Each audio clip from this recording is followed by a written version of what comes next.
Nah, ini dia teman-teman, impresi dalam mengasah pisau Jervis. Pisau Jervis yang kemarin saya beli dengan harga cukup murah ya, ini hanya 100 ribuan saja. Itu di toko oren dengan panjang 16 cm. Ini sensasi mengasahnya itu tidak keras, tapi bukan yang kategorinya lunak juga tidak ya. Ini sedang lah, diasah masih bisa pakai batu, apalagi korondum ya dia dapat. Nah, yang menjadi pertanyaan saya teman-teman, ini sebenarnya karena di sini nggak ada penjelasan ini bahannya apa, tipenya apa. Terus ada yang mengatakan bahwa ini 15 CR15 MOV. Ini kalau saya salah tolong koreksi ya. Nah, ada yang mengatakan Jervis itu CR15 MOV.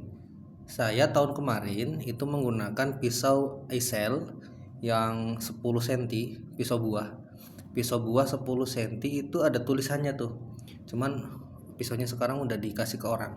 Nah, itu ada tulisan di dalam brandnya itu, kalau nggak salah ya, ini kalau saya salah koreksi. CR15 MOV sama. Jadi kalau misalkan pisau isel yang 10 cm itu bahannya sama dengan pisau Jervis ini, maka ini asumsi saya bahwa pisau ini berarti terjangkau dengan bahan yang sama seperti isel. Kalau sama, karena tahun lalu saya beli isel buah yang 10 cm itu harganya 130.000. Itu 10 cm, ini 16 cm bonding harganya 100.000. Dan saya belum pernah pakai ini untuk sembelih dan juga untuk motong apapun, paling seles kertas. Jadi saya nggak bisa menjelaskan ini impresi menggunakannya bagaimana, hanya saya bisa menjelaskan impresi mengasahnya. Ya, ini yang gampang diasah. Pisau ini gampang diasah. Dan kalau kaitannya dengan pisau isel yang 10 cm saya ceritakan tadi, menurut saya ketahanan ketajamannya itu cukup baik ya, karena memang impresi mengasahnya pun mirip-mirip 11-12 dengan isel tersebut.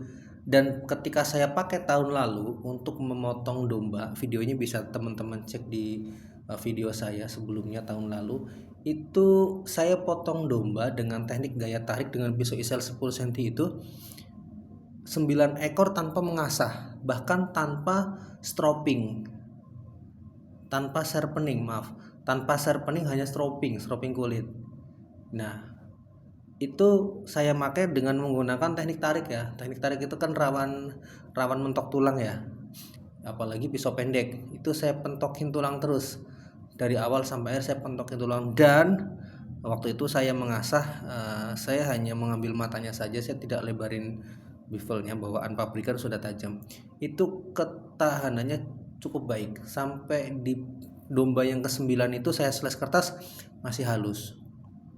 Nah, dengan harga yang segitu di kelasnya ya, untuk misalkan ini barangnya sama, bahannya sama dengan isel yang 10 cm tadi, berarti ini lumayan terjangkau kalau bagi kaum mendang-mending ya. Tetapi kalau kita lihat dari pegangannya ini, aduh ya, masih bagus isel lah ya, masih bagus isel. Tapi mungkin bagi teman-teman yang mungkin butuh banyak untuk keperluan DKM, untuk keperluan reareo, untuk keperluan orang banyak, bukan untuk pribadi, mungkin ini salah satu opsinya dengan harga yang terjangkau dan ya cukuplah untuk kegiatan hari raya Idul Adha begitu.